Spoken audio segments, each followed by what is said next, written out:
अगर आपने हमारे चैनल को सब्सक्राइब नहीं किया है तो चैनल को सब्सक्राइब करने के साथ साथ इस बेल आइकन को प्रेस करें ताकि आप देख पाएं हमारी वीडियोस सबसे पहले। हम आपको यहाँ ऐसी असुविधा देने की कोशिश करते हैं जो ज्यादा भी ना हो पर सुविधा भी ज्यादा ना हो। इसका कारण ये भी है कि आपके मन में वो अहंकार रूपी राक्षस बना ना रहे। जहां स्थान मिल जाए वहीं बैठ जा, चाहे नीचे मिलो चाहे ऊपर मिलो, चाहे बोरी मिलो चाहे कोई वैसे साधारण दरी मिलो, तो हम उस समय ये देखकर इस पर बैठ जाते हैं कि भगवान के दरबार में और काहे का मान। कबीर साहब इसके बारे में कहते हैं कि कबीर सत्संग में जाकर और गुरु से चावे मान, वो नर नरक में जावेंगे युग युग बने समान। जो सत्संग में जाकर और गुरुओं से मान की इच्छा रखता है कि हमने अच्छे स्थान पर गुरुओं ने नहीं बिठा, हम जानबूझ कर अवॉइड करते हैं उनको अच्छे स्थान पर बैठाने की, क्योंकि ये अंतःकरण हमें क्योंकि समय समय पर ये चेक करना पड़े से कि इसमें भी वह बीमारी बकाया सैक नहीं है। पहले जब नाम उपदेश दिया करते थे संत जल्दी से उपदेश नहीं दिया करते, परीक्षा लिया करते थे। एक राजा ने राज त्याग दिया, संतों के कहने से सुनने से, सत्संग को सुनते हैं। तो उसने जब राज वो नाम लेने के लिए जाता है एक सत्संग सुनकर, तो वो गुरुदेव कहते हैं कि राजन आपको नाम नहीं मिला है। काहे को महाराज, मुझ दास में ऐसी कौन सी कमी है? कहने लगी राज के अंदर आप भक्ति नहीं कर सकते, आप में मान सतावेगा, अहंकार जमा हो जाएगा और बड़े बनाए खेल को आप सर्वनाश। उसने एक बार आग्रह किया, 2 बार किया, घर चला जाता है, राज त्याग दिया। राज त्याग करके महाराज के पास आता है कि महाराज मैंने राज त्याग दिया, ये सतगुरु उपदेश दे दो महाराज, क्योंकि आत्म कल्याण का जिसको चसक पड़ जाएगी, जिसको ये दुख दिखने लगेगा, दिखाई देगा, तो वो इस काम को कर सकता है। महाराज कहते हैं गरीब तन मन धन सब अर्पिए, गरीबदास जी महाराज कहते हैं कि गरीब तन मन धन सब अर्पिए, भक्ति मुक्ति के काज और जिनके उर्म बंदगी युके इंद्र का राज। इस उद्देश्य को वही भक्त ले सकता है जिसके भीतर ले में यह बात बैठ जाएगी, अंतःकरण में जमा होगी कि ये खेल तो हमने लाखों बार खेल लिए, करोड़ों बार खेल लिए।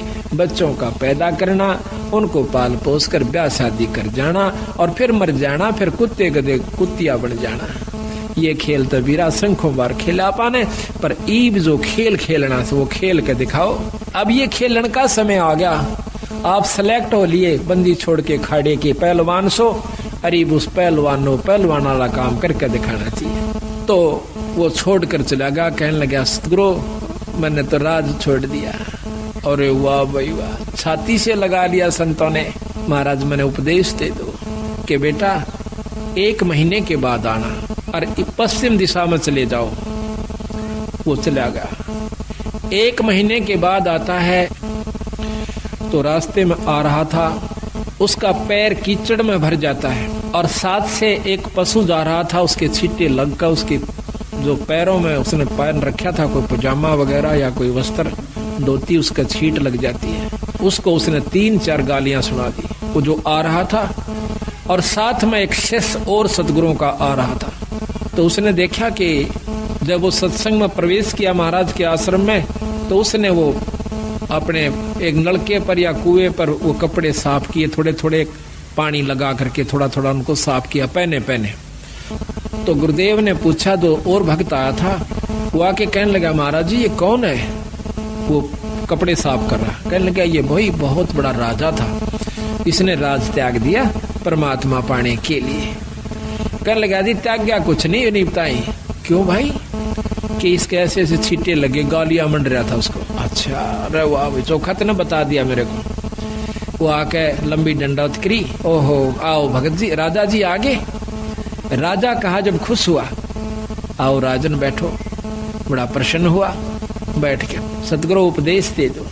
अग बेटा अभी तो 1 साल के बाद आना। भोजन पाया, उठ के चला गया। 1 वर्ष के बाद फिर आता है, वापस आकर के अब सतगुरु ने पूछा कि देखना कि आज वो आएगा, दिन रख दिया कि उस दिन आना और इस समय आना।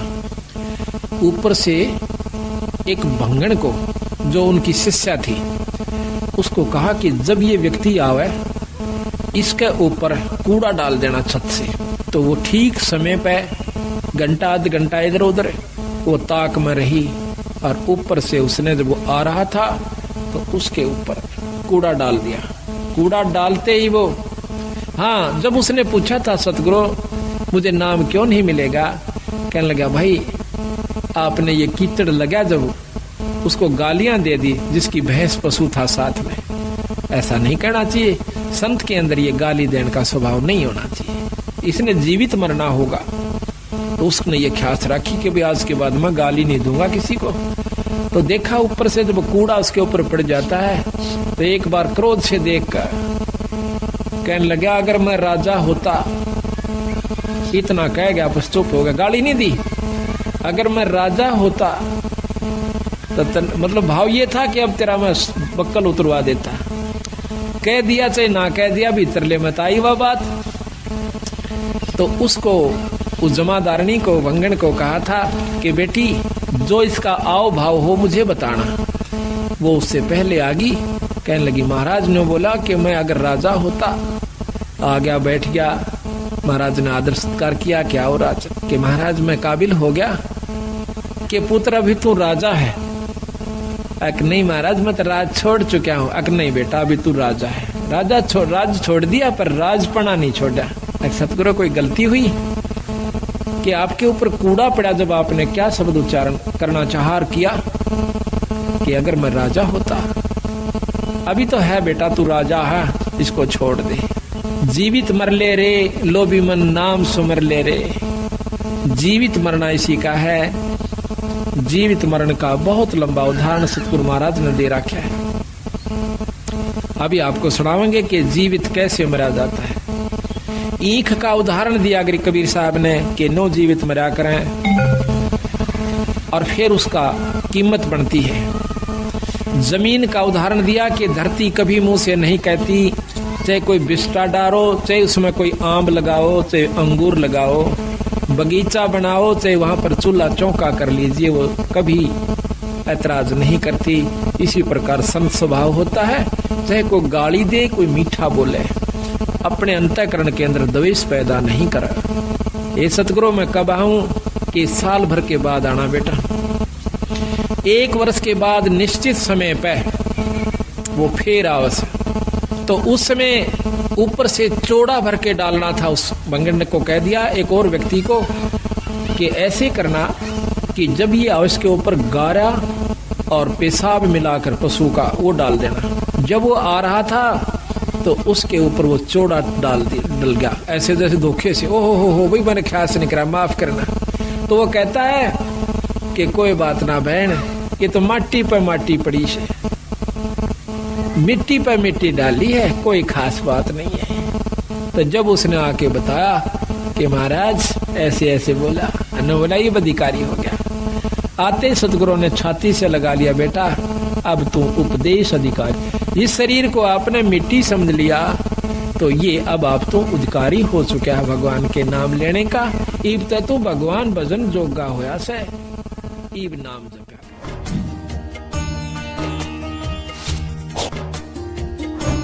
इस वीडियो के बारे में अपनी राय नीचे कमेंट सेक्शन में हमें बताएं और अपने दोस्तों के साथ ये वीडियो शेयर करना ना भूलें।